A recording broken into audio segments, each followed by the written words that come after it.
Ngayong araw nga pala ang first day ng family day sa school ng anak namin.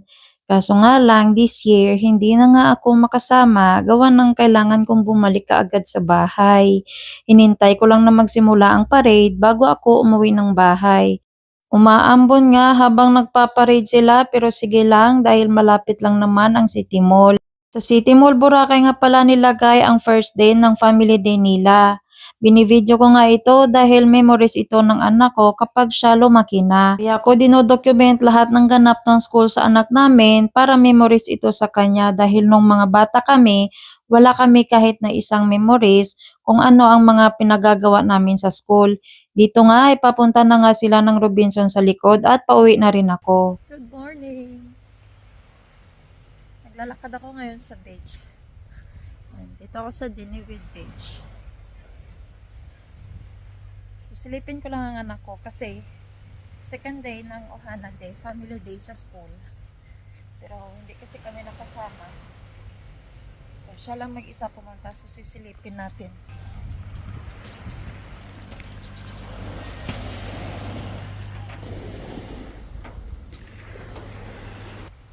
Dito din dumaan kanina ang anak ko. Buti nga low tide.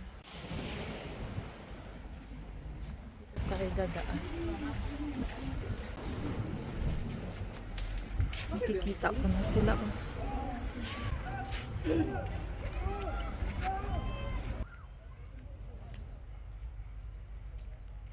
gandang init.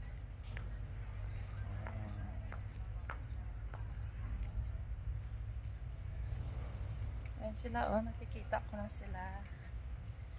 Sabi ko sa anak ko today, samahan ko siya. Sabi ko hindi naman ako lalapit sa kanya. Kaso ayaw niya, sabi niya maiwan daw ako kay daddy niya. Pag okay na daw si daddy niya, sasama na daw kaming lahat sa family day. Nakikita ko na talaga sila. Nandyan sila. So, hindi ako nakakapag-jogging lately kasi nga binabantayan ko si babe. Pero okay na siya kaya makakapag-jogging na rin ako soon. Last year, Ohana Day, ang taas ng tubig. Kung saan sila nakatayo ngayon, may tubig dyan. Pero ngayon, ang tubig andun na, oh. Ayun, ganun kalayo. Maganda. Ayan sila, guys, oh. Ayan. Ayan sila.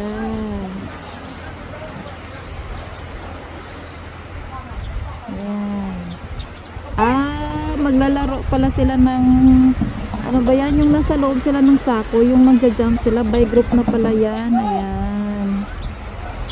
Ayan, so taon-taon ginagawa ito sa school ng anak ko, ang family day. Naririnig ko ng mga tilian ng mga estudyante. Ayan sila. Dito lang ako. Dito sa may bato-bato.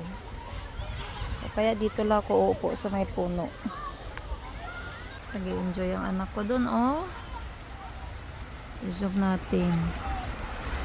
Andoon ang grupo niya. Ayan.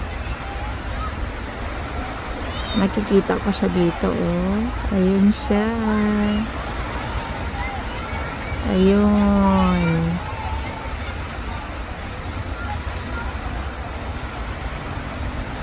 Ayan siya. Nilagay siya sa unahan. Dito lang ako sa may puno. Ayan. Bali, hiwa-hiwalay na pala sila. Naglalaro na sila by group. Ayan na sila, oh. Ayan. Ay, ayan ang anak ko, oh. Ayun. Hindi niya ako napapansin. Nag-i-stretch pa siya ng leg. Ay, siya na pala ang sumunod. Ayan. Sige, anak. Go, anak. Kahit dito ako sa malayo, at least mag-cheer up kita. Ayan, go, anak. Go, anak. Go, go, go. Kaya mo yan. Ayun.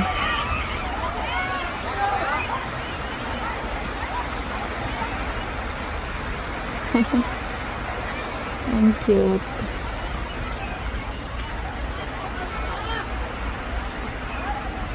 Gusto ko lumapit doon saglit. Parang gusto ko malapitan ng anak ko naglalaro. So, talaga siya, oh. Nag-i-enjoy. Tatakbo-takbo siya, oh.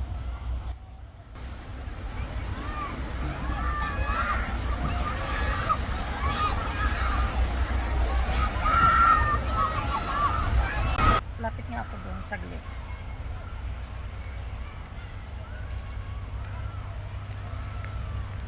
Malapit ako doon. Ito, pagdating ko, 5 minutes break. Ang galing. Timing. Saan ang anak ko? How are you? Oh, your money is out on your ano, oh. Yeah. You might use this. You want some taho? Do you enjoy? Tigpila ya? Ha? What did you say to Jessica? Korte? Sa lokal? Hello. 50 kan ng dapat. Ah, okay, okay.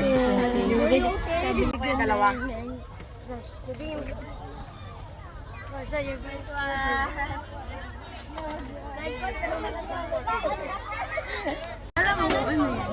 Tofu. Are you gonna have to walk? After 5 minutes break at kumain ng taho, nagsibalikan na rin sila sa kanya-kanyang grupo.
Hindi sila nakaalis doon.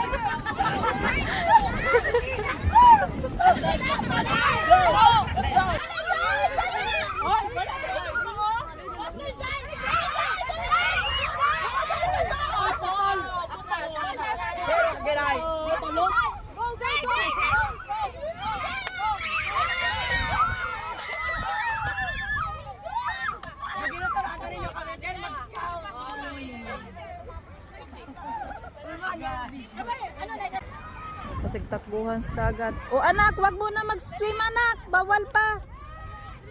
Initang sila eh.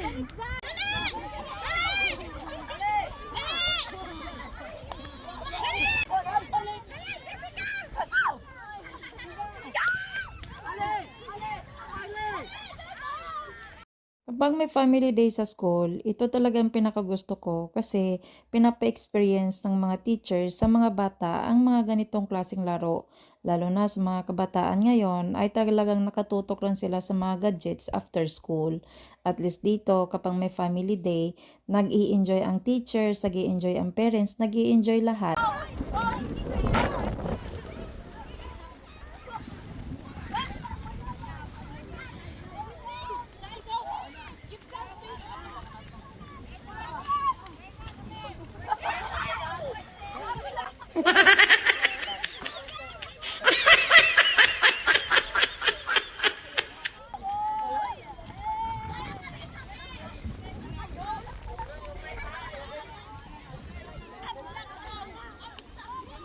Uwi na ako guys. Iniwan ko na doon ng anak ko sa mga friends kong mamis. Doon sila oh. Ayan. Iniwan ko siya doon. Kailangan ko umuwi kasi si bed doon. Tapos lalaban ko din ang uniform ng anak ko na susuotin niya bukas. Kasi bukas na ang last day ng family day. Kaya uuwi na ako. Init na oh. Ano pa lang, last 9, sobrang init. Kinagabihan ng family second day ay nag-perform na din ang kada grupo.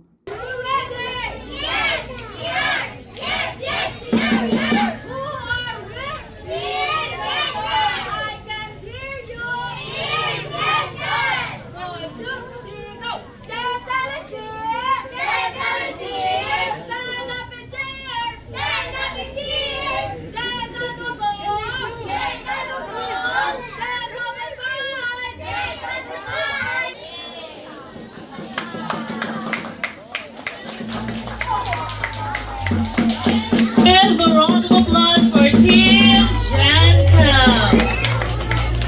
Thank you, Team Jantam. Sa third day ng family day ay nag-field trip sila. Hindi nga ako nakasama dahil hindi ko maiwanan si Jan. At sa mga oras na to ay ready nga na nga pala ako sunduin ang anak namin sa school.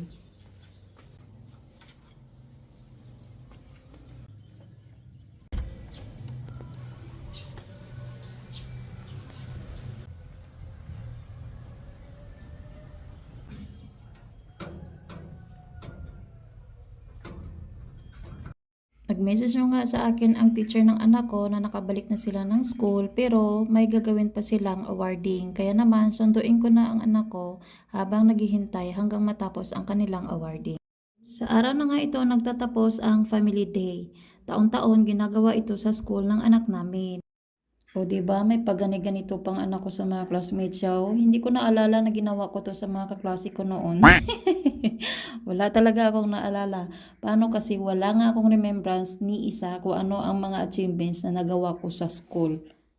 Dito, nagsitanggapan na ang kada grupo ng mga certificate. Nanalo nga rin pala ng single badminton, second ang anak ko.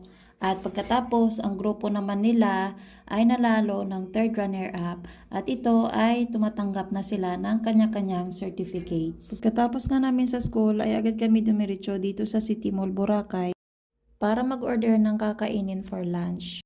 Wala na rin kasi akong oras para magluto, gawa ng late na.